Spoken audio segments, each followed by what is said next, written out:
이사야 259쪽입니다. 내가 만일 차시했으면 한 목소리를 읽어보겠습니다. 시작. 내가 만일 읽고 예수를 주시냐며 또 하나님께서 저를 죽은 자 가운데서 살리신 것을 내 마음에 믿으면 구원을 받으리라. 나를 마음으로 믿어 의에 이르고 입으로 신하여 구원에 이르리라. 박수로 하나님께 영광 돌리겠습니다. 구원의 증거라는 말씀인데 기독신앙에서 교회를 다니면서 구원받았다, 구원을 받았느냐라는 구원이라는 말을 많이 듣습니다. 구원이라는 게, 내 미션이라는 게, 구원이라는 게 뭐로부터 구원인가 이런 질문을 해보게 되는데요. 사실 그 하나님께서 인간을 창조하시고 인간을 만드실 때 인간을 창조한 목적이 하나님의 형상이었습니다. 하나님의 형상, 하나님과 동일 속성이라는 뜻입니다. 그래서 하나님의 형상의 가장 큰 특징은 시간성과 공간성에 세관되어 있는 거거든요. 시간적으로는 영원하고 공간적으로는 충만한 게 하나님의 속성입니다. 근데 인간이 선악과를 따먹음으로 말미암아 정령 죽으리라 해서 죽게 된 게 뭐냐면 시간적으로 공간적으로 하나님의 임재에서 떠난 거거든요.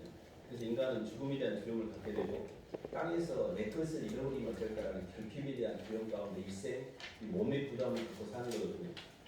구원을 받는다는 것은 시간적으로 죽음에 대한 두려움이 없어지고 공간적으로 내 것에 대한 부담에서 해방된 상태를 일컫습니다. 근데 이 구원의 증거가 아주 명확하게 나타나거든요.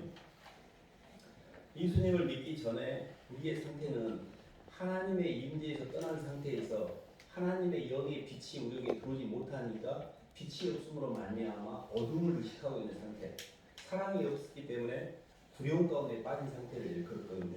그래서 저희가 예수님을 우리 마음 가운데 받아들인다는 것은 하나님의 생명력하고 다시 연결된다는 뜻입니다. 그래서 우리 안에 너희 속에 있는 빛이 어둡지 아니한가 보라 그랬잖아요. 사람은 인생이 이렇게 막 속이 들끓으면서 힘들고 눌리고 부담스럽고 휘둘리고 막 두렵고 근심 걱정이 잡히냐면요, 이 안에 빛이 없기 때문에. 사람이 누군가에게 빛을 잔뜩 받아가지고 사랑을 받고 있잖아요. 굉장히 당당해져요. 뭐 그냥 아무도 두려움이 없어요. 사망의 음침한 골짜기를 다녀도 해가 두렵지 않은 것은 주께서 나와 함께 하십니다. 내 안에 내 주 예수 그리스도와의 동행과 그분의 사랑의 빛을 쪼이고 있는 사람은 영혼이 굉장히 빛나고 있습니다. 근데 왜 이렇게 내가 막 쪼그려들고 막 누가 날 볼까봐 무섭고 두렵고 눌리고 그러냐면 이 안에 아무도 없는 거예요. 나밖에 없는 거예요. 다 틀리고 이 굉장히 황폐한 나밖에 없기 때문에 힘든 거거든요. 그래서 구원은 뭐냐면 생명이신 참 빛이신 예수 그리스도와의 연합을 통하여 예수님의 사랑 안에 내가 거하는 것이 그게 구원의 증거입니다. 그래서 이 구원이 두 가지로 나타나는데, 첫 번째는 내적인 증거가 있어요. 내적인 증거. 내적인 증거로서의 내 안의 세계가 해결이 되고 안을 정리하는 믿음이 생기게 돼요. 예수님의 사랑이 없을 때는요, 내 안이 항상 어둡고 눌리기 때문에 환경에 끌려다니고 돈에 끌려다니고 사람에게 끌려다니고 내 자존심에 끌려가요. 그래서 내 안에 인과욕 가운데 묶여 있었던 지금까지 사람들한테 당했던 억울한 것, 상처, 그러니까 이 안의 세계가 세상의 영도 들어와 있고 사람의 영도 들어와 있고 내 안에 평안의 날이 없는 거예요. 사람은 영을 닮는 그릇입니다. 사람은 영이 거하는 집이고요, 하나님의 말씀이든 세상의 말이든 말씀이 뿌려진 밭입니다. 근데 내 밭 안에 아직 온전한 안주인을 못 만난 상태인 거예요.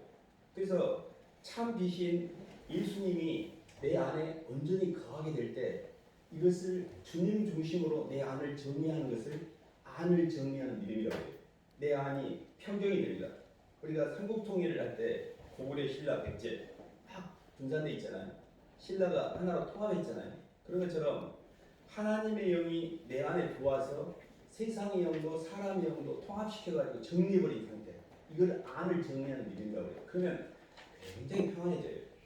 근데 예수님을 믿고 있는데 왜 이렇게 난 똑같지? 그 근심 걱정도 여전히 있고 두려움도 있고 휘둘리고, 그거는 예수님이 들어오기는 했으나 정리가 안 된 거예요. 내 속에 통일이 안 되고 있는 겁니다. 그건 왜 그러냐면 예수님의 빛이 들어왔다고 해서 세상의 마귀가 주님 오셨어요? 빨리 오시되 이제 오셨어요라고 무릎을 꿇은 게 아니에요. 굉장히 저항을 합니다. 왜 내 집을 지금 들어와가지고 나를 지금 이렇게 하냐고 대적을 해요. 그래서 주는 그리스도시요 살아계신 하나님의 아들입니다라고 예수님 앞에 내 원도 내 항도 사람에게 묶여있는 것도 굴복을 시키는 단계로 가야 돼요. 이게 이제 우리의 영적인 전쟁인데요. 저희들이 말씀 한번 볼까요?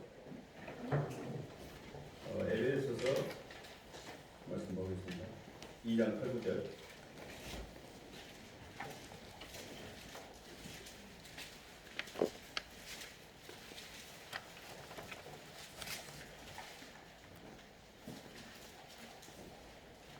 시작 311쪽입니다. 너희는 그 은혜에 의하여 하셨으면 읽어보겠습니다. 시작. 너희는 그 은혜에 의하여 믿음으로 말미암아 구원을 받았으니 이것은 너희에게서 난 것이 아니요 하나님의 선물이라. 행위에서 난 것이 아니니 이는 누구든지 자랑하지 못하게 함이라. 한 말씀 더 보겠습니다. 쭉 앞으로 조금 고린도서 5장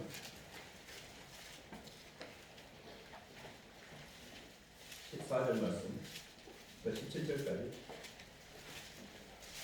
신약 291쪽입니다. 그리스도의 사랑이 시작. 그리스도의 사랑이 우리를 강건하시는도다. 우리가 생각하는데 한 사람이 모든 사람을 대신하여 죽었은즉 모든 사람이 죽은 것이라. 그가 모든 사람을 대신하여 죽으심은 살아야 되더라도 자신은 그를 자신을 위하여 살지 않고 오직 그들을 대신하여 죽었다가 다시 살아나신 이를 위하여 살게 하려. 그러므로 우리가 이제부터는 어떤 사람도 육신을 따라 알지 아니하노라. 비록 우리가 그리스도 육신을 따라 알았으나 이제부터는 그같이 알지 아니하노라. 그런즉 누구든지 그리스도 안에 있으면 새로운 피조물이라. 이전 것은 지나갔으니 보라 새 것이 되었다. 사람이 일생 살면서 안에서 상대를 만나기가 쉽지 않습니다. 부부가 이렇게 살을 맞대고 살지만 진심으로 안에서 만나기는 쉽지 않습니다.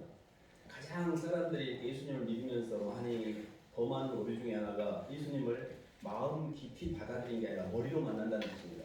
예수님에 관한 성경 지식도 알고 교회에서 봉사도 하고 섬기기도 많이 하는데 근본적으로 안에 예수님의 사랑이 없는 경우가 많습니다. 그래서 복음이라는 것은 예수님을 믿는다는 것은 교리적인 이해가 아닙니다.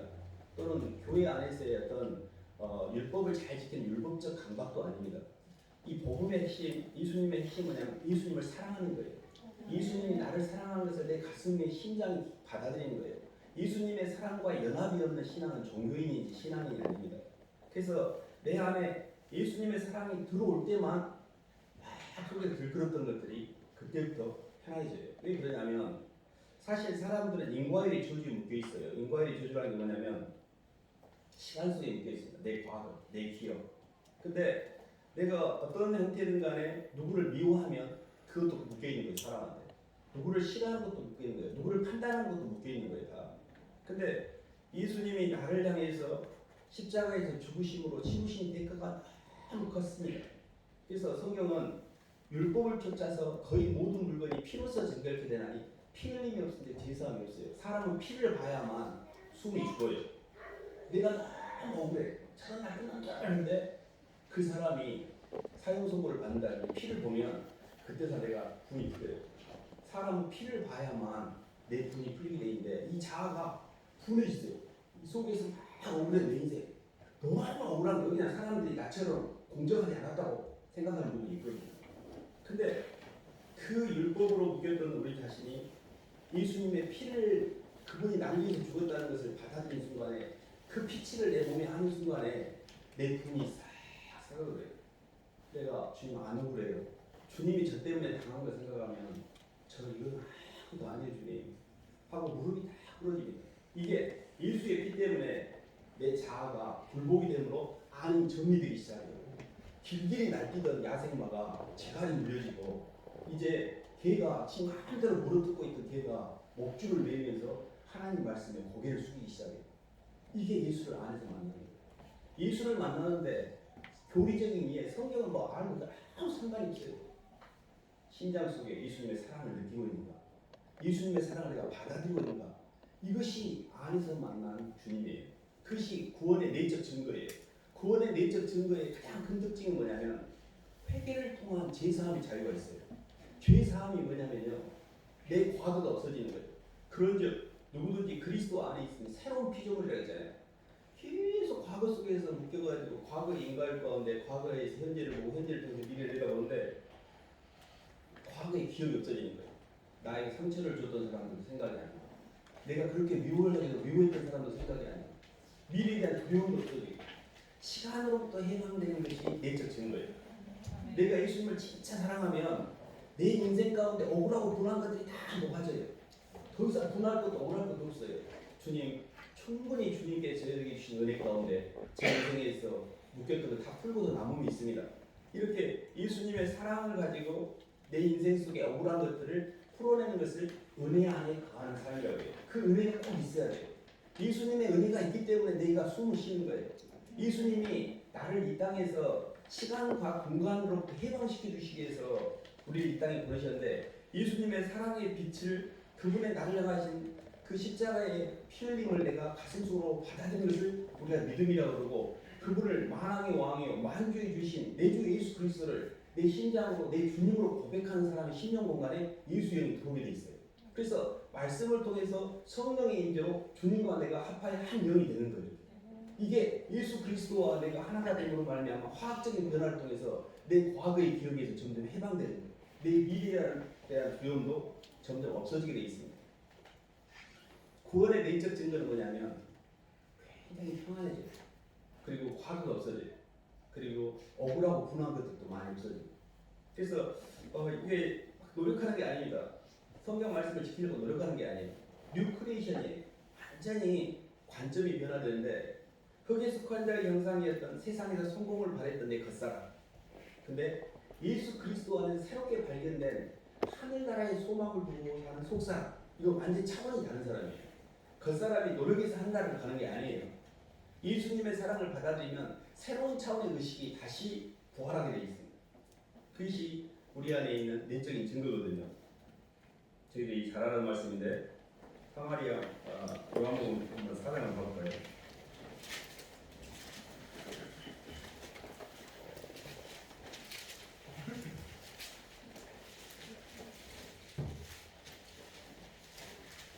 요한복음 4장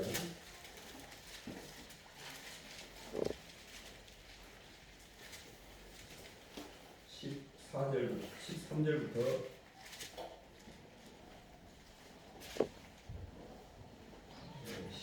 17절까지 읽어보겠습니다. 요한복음 4장 13절에 예수께서 대답하여 이르시되, 시작. 예수께서 대답하여 이르시되, 이 물을 마시는 자마다 다시 목마르게 되노라. 내가 준 물을 마시는 자는 영원히 목마르지 아니하니 내가 준 물은 그 속에서 영생하도록 솟아나는 샘물이 되리라. 여자가 이르되, 주여 그런 물을 내게 주사 목마르지도 않고 또 여기 물기도 여러 마게 하옵소서. 이르되, 가서 내 남편을 불러오라. 여자가 대답하여 이르되, 나는 남편이 없나이다. 예수께서 이르시되, 내가 남편이 없다 하는 말이 옳도다.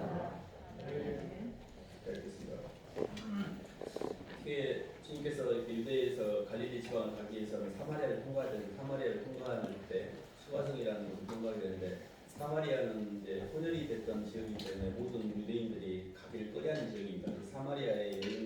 사마리아 지역도 통과하기를 싫어하지만 사마리아 사람하고 말도 섞어도 싫어하거든요. 근데 예수님께서 사마리아 수가성에서 물가에서 사마리아 여인과 대화하는 내용이 나오는데, 이 여인이 남편이 5이 있었고 현재 있는 남편도 남편이 아닌 정도로 삶이 굉장히 문란했습니다.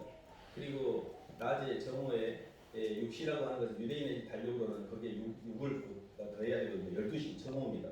그 정오에 물을 떠오르러 왔다는 얘기는 때학볕이 쨍쨍 내리치기 때문에 아무도 오지 않는다는 뜻이에요. 그러니까 사람들이 눈을 피해서 온 거예요.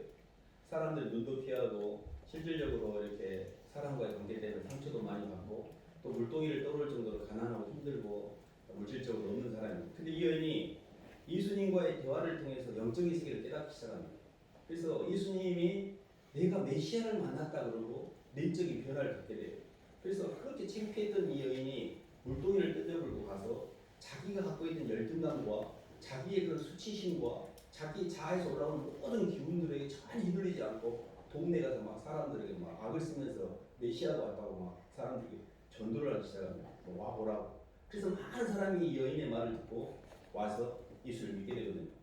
이 여인의 수가성의 여인은 인간적으로 볼 때 굉장히 여러 가지로 부족한 여인입니다. 근데 그 여인이 내면에 있는 열등감과 자기의 자아의 그런 초라함이 예수님과의 연합을 만나는 순간에 완전히 다른 차원의 삶으로 변하기 시작합니다. 노력한 게 아니에요.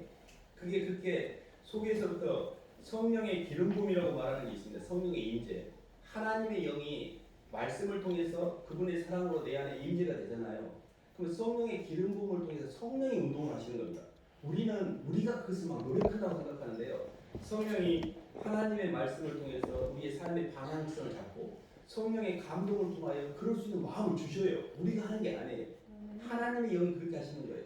그래서 전혀 이렇게 사람들 앞에 말도 못했던 부끄러운 사람도 예수님이 명이 임하면 막 가서 전도하고 저 사람이 그래서 옛날에 베드로가 이렇게 막 전도를 할 때 사람들이 이렇게 하겠어요. 야, 쟤 원래 학문도 없는 좀 무식한 어부인데 어찌 저렇게 말을 잘하고 어떻게 저렇게 기타 없이 말을 하냐라고 사람들이 깜짝 놀랐어요. 성령이 임했기 때문에 베드로에게 성령이 임해가지고 어마어마한 영적인 능력으로 사람들에게 전도를 하기 시작합니다. 우리가 예수를 믿고 내적인 증거가 외적으로 표현되는 게 뭐냐면 사람들 앞에 나 예수 믿습니다라고 증거하기 시작해요. 그런데 이거는 내적인 임재는 그 은혜로 말미암아 은혜로 내적으로는 구원을 받은 거지만 외적인 증거를 표현할 때는 대가를 치르게 돼 있습니다. 누구든지 나를 따라오거든 자기를 부인하고 날마다 자기 십자가를 지고 오라겠거든요. 그게 왜 그런 거 아니? 하늘과 땅은 반대로 돼 있기 때문에 내가 예수를 믿는다고 밖에 선포할 때는 그 선포하는 것 자체가 어마어마한 대가를 치르는 거예요. 지금은 저희가 예수 믿는다고 우리를 십자가에 못 박지 않지만 대부분의 초대교회에 있는 믿음의 선진들은 예수를 믿는다는 단 하나만의 이유로 자기 목숨을 버렸어요. 그럼에도 불구하고 나 예수 믿는다라고 증거를 했거든요. 예수를 믿는다 외적으로 표현하는 것은 내 나발이나 지키고 내 자식이나 지키고 내 돈이나 지키고 내 자존심이나 지키는 그런 짓거리들이 아닙니다. 내 안에 있는 내 주님 때문에 기꺼이 나를 죽이는 거예요. 주님이 저를 위해서 죽었으니 이제 주님 제 차례예요. 제가 어찌 주님의 그 잔을 마시지 않겠습니까 하고 주님이 주신 그 사랑으로 내 육을 벗어버리는 선택을 해야 돼요. 거기까지 가야 외적인 표현까지 해야 마귀가 완전 떠납니다. 저희가 신앙생활 하면서 주님을 은혜 가운데 구원받은 것은 맞지만 그리스도의 주제권을 인정하고 모든 만물이 하나님의 통치권 안에 있기 때문에 그분의 말씀대로 내가 선택할 때는 많은 대가를 치른대요. 그 대가를 치른다는 의미를 이 몸의 관점에서 볼 때는 대가를 치는 거지만 영의 관점에서 보면 어떤 거냐면요. 썩어 문드러지고 없어질 것을 버리고 영원히 변하지 않는 것을 사는 선택을 하고 있는 거예요. 그게 교환가치입니다. 저희들이 이렇게 다른 사람 때문에 내가 낮아지고 다른 사람 때문에 내가 손해보고 다른 사람에 의해서 내가 동력을 쓰잖아요. 그러면 내 속에 있는 모든 세상에 묶여있는 그 기운들이 다 빠져나가요. 그래서 썩어서 문드러지고 없어질 형체를 팔아서 영원히 변하지 않는 하늘나라의 의식을 사고 있는 거예요. 아브라함이 자식을 바치라고 할 때 하나님이 그 자식을 뺏어가기 위해서 바치라는 게 아니에요. 사람에게 묶여있는 그 아브라함의 마음에 있는 자식을 향한 집착을 하나님께 드리기를 원했어요. 그래서 아브라함이 자식을 실제 모리아산에 가서 잡기 위해서 바칩니다. 그 행위까지 하는 과정이 어마어마하게 힘듭니다. 선택을 한 후에는 힘들지 않아요. 마음이 결정된 후에는 절대 힘들지 않습니다. 주님, 제가 주님 때문에 깊은 손해 볼게요라고 결정을 하면 한 힘들어요. 그 결정을 하기까지가 이 과정이 이 자아가 엄청난 부담을 가져요. 그러니까 난 그렇게 내 육신을 위해 살았는데 하나님께 뭘 바치고 내 것을 내려놓으라고 그러니까 이게 사람 죽을 일입니다. 근데 이거를 계속 갖고 있으면 이게 지옥이 되는구나. 이게 자식이 지옥이 되고 돈이 지옥이 되는구나. 하나님이 지옥에서 나를 면제시켜 주시기 위해서 미리 선택하도록 하는구나. 이걸 깨달으셔야 돼요. 그래서 예수님의 사랑 때문에 그것도 억지로 하는 게 아니에요. 이 예수님의 사랑 때문에 주님이 그렇게 하시는데 주님은 저를 사랑이시고 제가 주님 말씀 순종할게요. 순종이라는 단어 속에는 대가를 치른다는 말이 표현되어 있습니다. 예수님의 주제권을 그리스도의 주제권과 그리스도의 노드십을 인정하는 사람들은요. 환경 가운데 순종의 동력을 써요. 어떤 경우도 내 자아가 내 입맛에 맞춰서 막 마음에 안 든다라고 그렇게 하지 않습니다. 하나님 제가 하나님 말씀대로 순종할게. 이렇게 갑니다. 그래서 저희의 구원의 증거가 예수님의 사랑을 내 마음에 받아들여서 내 마음이 많이 잠잠해졌어요. 평안해졌어요. 고요하고 잠잠해.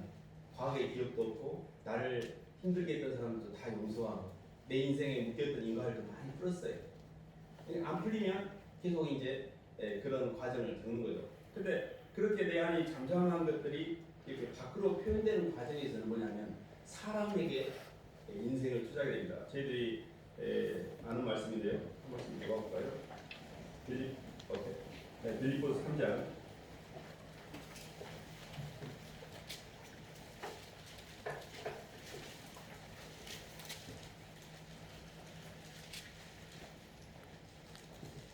321쪽인데 빌립보 3장 5절로 9절까지 한번 읽어보겠습니다.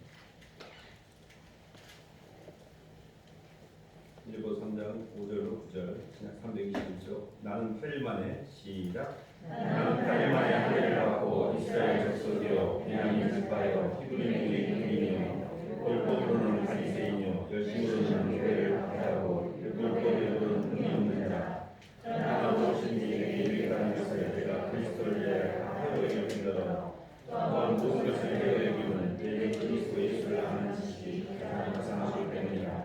내가 그를 위하여 모든 것을 잃어버리고 대설물로 여기면 그리스도로 얻고 그 안에서 발견되게 하리니 내가 가지는 율법에서 난 것이 아니요 오직 그리스도의 이름으로 말미암은 것이니 곧 믿음으로 하나님께로부터 나는 자라. 사도 바울이 그 세상적으로 보면 평강한 사람이었습니다. 가마리엘 문화에서 서른이라는 젊은 나이에 선생의 반열에 올랐고 출신으로 봐도 양반 중에 양반이었고 요즘으로 말하면 서울대 출신일 정도로 실력도 굉장히 많은 사람이었습니다. 그런데 자신이 이렇게 여러 가지 나도 세상에서 자랑할 만이 있는데 이런 모든 것들이 이렇게 있음에도 불구하고 그 모든 것들을 배설물로 여긴 이유가 그리스도를 얻고 그 안에서 발견되기 위함이라 있거든요. 그리고 나중에 주님이 이렇게 베드로한테 요한의 아들 시몬아 네가 날 사랑하느냐, 그 네가 사랑하느냐는 말은 네 안에 내적인 증거 나를 사랑하는 마음 있냐를 확인하는 겁니다. 그래서 사람은 내 안에 내적으로 주님을 사랑하는 그 상한 마음이에요. 내가 누구를 사랑하면 사랑이라는 게 뭐냐면요, 사랑하는 상대를 향한 자기 부인이 사랑이에요. 엄마가 자식을 사랑하면 자식 때문에 대가를 치르는 것을 기꺼워합니다. 사랑은 안에 있는 상대를 향해서 밖에 있는 나를 죽이는 게 사랑이에요. 사랑은 내가 죽게 돼 있고, 러브는 내가 죽는 것이고, 라이크는 상대방을 죽이는 거예요. 고양이가 쥐를 라이크하지 러브하지 않습니다. 고양이는 쥐를 너무 맛있어해요. 너 너무 맛있다. 좀 너는 뭐 먹자. 이게 라이크합니다. 근데 엄마는 아기를 위해서 죽을 수가 있습니다. 러브는 상대를 향한 자기 죽음을 의미해요. 그때만 연합이 돼요. 그렇기 때문에 내가 예수님을 사랑하면 나를 주장하지 않게 돼 있어요. 어디서든 나를 주장하는 것은 그 예수님을 잘 모르는 겁니다. 그냥 예수님이 없으니까 자꾸 내가 나오는 거예요. 내가 억울하고 내가 분하고 자꾸 나를 드러내는 거예요. 근데 예수님의 내 안에 들어오면 그 주님 때문에 알겠어요. 주님, 제가 주님이 저한테 붙여주신 사람들 잘 제가 돌볼게요. 요한의 아들 시몬아 네가 날 사랑하느냐. 네 주님 없겠습니다. 주님, 제가 주님 사랑하는 줄 주님 아시잖아요. 너의 양을 먹이라고 하죠. 그러니까 우리의 삶에 남은 동력은 뭐냐면 보이는 형체를 팔아서 보이지 않는 의식을 산다는 게, 네가 죽도록 충성하라. 하나님께서 마지막 때 생명의 멸류관 속에 이끄시다. 죽도록 충성한다는 게 뭐냐면 남은 생애 동안에 내 동력을 나를 위해 쓰는 게 아니고 주님과 영혼들을 위해 쓰는 거예요. 그렇게 죽도록 충성하는 사람들에게 하나님께서 갚아주신다고 성경이 이야기하고 있습니다. 그래서 저희가 이렇게 내적으로 주님을 만난 사람들은 외적으로 몸된 교회를 세우게 돼 있어요. 나를 세우는 게 아니에요. 계속 헌신하고 봉사하고 섬기면서 이름도 빛도 없이 조용히 몸된 교회를 세우고 있어요. 많은 사람들이 그러고 있습니다. 사실. 그래서 저희들이 이렇게 영적으로 주님을 이렇게 믿어가는 과정에서 주님으로 인한 내적인 평안, 그리고 그 평안이 바깥으로 표현되어서 사람들을 살리는, 이게 구원의 증거입니다. 그래서 오늘 말씀에 보면 사람이 마음으로 믿어 의에 이르고 입으로 시인하여 구원에 이르니라. 그러므로 나의 사랑하는 형제들아, 경고함에 흔들리지 말며 주의 일에 더 힘쓰는 자들이 되라. 이는 너희 수고가 주 안에서 결코 헛되지 않은 줄을 너희가 알미라. 그랬거든요. 이 땅의 모든 동력은 에너지를 낳고 그 동력은 정산이 되게 되어 있습니다. 내가 남을 향해서, 영혼들을 향해서, 주님을 향해서 어떤 동력이라고 쓰면 절대 그건 땅에 떨어지지 않아요. 다 하늘로 올라가고 있습니다. 내가 그렇게 한 것에 대해서 사람들이 몰라주고 잘 모를 것 같죠? 주님만 한 분 아시면 돼요. 사람들이 죽을 때 너무 억울해서 자살하는 경우가 있어요. 근데 그 너무 억울한 것이 정산이 안 되기 때문에 죽는 거거든요. 근데 그때 주님이 제 마음 아시면 괜찮아요? 그건 풀려요. 근데 그게 안 되는 거예요. 주님 저 억울한 거 아시죠? 이러면 풀리는데 그게 안 풀리는 거예요. 그러니까 죽는 거예요. 근데 내 안에 내 주 예수 그리스도가 있다는 그게 정상이 된다는 거예요. 주님하고 계산할게요. 저 괜찮아요. 세상 것들이 저한테 뭐라고 그러든 저 주님 있잖아요. 하고 예수님하고 정산 시스템을 갖는 사람이 하나님 백성이에요. 그리고 그렇게 내가 말했는데 내 마음에 분이 풀려. 그럼 정상이 되고 있는 거예요. 근데 그게 없는 것이 얼마나 인생이 힘든지 몰라요. 이 땅에 다 묶여요. 세상은 불공평합니다. 선악과 인생인데 사람들이 다 자기를 위해서 남을 뜯어먹고 있기 때문에 세상은 공정하지 않아요. 근데 그 공정하지 않은 세상 속에서 휘둘리지 않고 어떻게 하면 뱀처럼 지혜롭게 비둘기처럼 순결하게 내가 살 수 있는가? 그거는 예수 그리스도와의 정산 시스템이 있어야 돼요. 내가 예수님 때문에 내 억울한 것 때문에 사람을 미워하지 않아도 되고 그 미워하지 않는 풍요로움 때문에 다른 사람에게 좋은 걸 전달할 수 있는 이 두 개를 동시에 가지려면 예수님과의 연합이라는 예수님을 의지하고 예수님과의 연합하는 이 방법밖에 없습니다. 그래서 저희가 결론적으로 말씀을 드리면 이런 고민이 됩니다. 어떻게 하면 주님을 잃어버리지 않고 항상 동행할 수 있을까? 어떻게 하면 주님 때문에 내가 화가 안 올라오고 화가 올라왔다고 주님 하고 불렀더니 싹 가라앉으면 이러면 좋을 텐데 어떻게 깨겠지? 근데 그게 일종의 이제 성장 과정인데요. 골로새 2장 6, 7절에 이런 말씀이 있습니다. 그리스도 예수를 주로 받았으니 그 안에서 뿌리를 받고 세움을 입어 믿음에 굳게 서서 감사함을 넘치게 하라. 예수님을 주님으로 받은 것은 이제 예수님을 만난 겁니다. 예수님 제 안에 들어오세요. 주님을 영접한 거예요. 그렇다고 해서 바로 주님이 느껴지지 않습니다. 그 안에 뿌리를 받고 세움을 입는 게 뭐냐면 주님과 계속 동행하는 연습을 하는 거예요. 주님을 부르는 겁니다. 삶 속에서 주님 이것도 주님께서 오셨죠. 주님 이것도 주님이 주신 거죠. 주님 감사해요. 주님 죄송해요. 주님 사랑해요. 계속 주님하고 고백하고 시인하면서 주님과의 친밀감이 생겨요. 친밀감. 이걸 임재 연습이라고 해요. 임재 연습을 하셔야 돼요. 주님을 놓치지 않으면 내 안에 빛이 있는 겁니다. 주님을 놓치면 그 순간에 시장 나간 아기가 엄마 손을 놓친 것 똑같아요. 완전 멘붕입니다. 혼돈이 혼돈. 그러니까 그 자아가 완전 혼돈 가운데서 어찌할지 모르니까 주변을 다 힘들게 합니다. 성경은 히브리서 12장 15절에 너희는 돌아보아 하나님의 은혜에 이르지 못하는 자가 있는가 두려워하고 또 쓴뿌리가 나서 많은 사람을 괴롭게 하고 이로 말미암아 더러움을 입을까 두려워하거든요. 하나님의 은혜가 내게 안 차면요 사람은 쓴뿌리가 생겨요. 쓴뿌리라는 것은 인과의 조주를 풀지 못한 내 안에서 올라오는 이 기운을 어찌하지 못하기 때문에 옆에 사람을 잡아먹게 되니까 옆에 사람과 힘들게 되는 거예요. 그래서 그것을 미연에 방지할 수 있는 방법이 계속 빛을 조이는 거예요. 주님을 계속 부르는 겁니다. 예수님 외에는 방법이 없어요. 신성의 모든 충만이 육체로 구하시고 우리도 그 안에서 충만하기 때문에 예수님이 길이요 진리요 생명이기 때문에 예수님을 사랑하고 그분을 부르는 자들에게는 이 안에 어둠이 깃들지 못해요. 절대 예수님을 안 놓치는 것이 구원의 최고의 성화의 방법입니다. 그래서 하루 종일 계속 주님을 묵상하는 거예요. 주님 사랑해요. 주님 감사해요. 이것도 주님이 주신 거죠. 주님을 놓치지만 않으면 마귀가 못 들어요. 빛이 어둠이 우리를 지배하지 못합니다. 근데 내가 문제라는 환경에 잡혀버려. 이거 힘든데 그 힘듦을 통하여 나를 빚어가신 주님을 볼 수 있어야 돼요. 그 문제 뒤편에 있는 주님을 볼 줄 아는 게 영성입니다. 근데 난 자꾸 주님을 안 보이고 문제만 보이는 거예요. 문제 있는 자식, 문제 있는 남편, 문제 있는 저 직장 동료 이렇게 이것만 보이는 거예요. 그 사람을 통해서 섭리하시는 주님에게 포커스를 맞추고 주님 감사합니다. 주님 감사합니다. 그러면 그게 싹 사라져요. 그래서 저희가 오늘 말씀이 애우심이 좋습니다. 사람이 마음으로 믿어 의에 이르고 입으로 시인하여 구원에 이른다. 주님을 내 마음으로 주님으로 고백했으니 이제 내가 입으로 시인해야겠다. 그 시인하는 것이 뭐냐면 모든 마음을 속에서 이 환경도 주님이 주신 거라고 고백하는 걸 시인하는 거예요. 이 환경이 신앙생활이라는 게 교회 안에서만 주님이 계시는 게 아니에요. 내 삶의 자리에서 생생하게 그분이 나와 동행하셔요. 그 삶의 자리에서 주님과 동행하여 그 순간순간을 고백하는 것이 그것이 주님을 시인하는 겁니다. 그것이 마음으로 믿어 이르고 입으로 시인한다는 게 삶의 현장에서 시인하는 거예요. 아 주님 이것도 주님이 주신 거죠. 감사합니다 주님. 제가 이거 잘 통과시키고 해결할게요.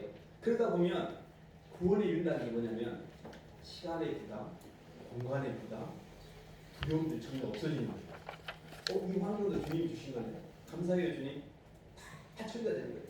그래서 나중에는 사망의 음침한 골짜기를 다니는데 해가 두렵지 않은 거예요. 주께서 나와 함께 하신다는 임재 능력, 임재 감이 있으니 이게 성령 충만입니다. 그래서 정말 이 약속의 말씀 너희가 마음으로 믿어 회의고 입으로 시인하여 구원에 이르리라. 자꾸 입으로 시인하셔야 돼요. 주님 이것도 주님이 주신 거잖아요. 감사합니다 주님. 제가 잘 통과시킬게요. 계속 주님을 시인하는 거예요.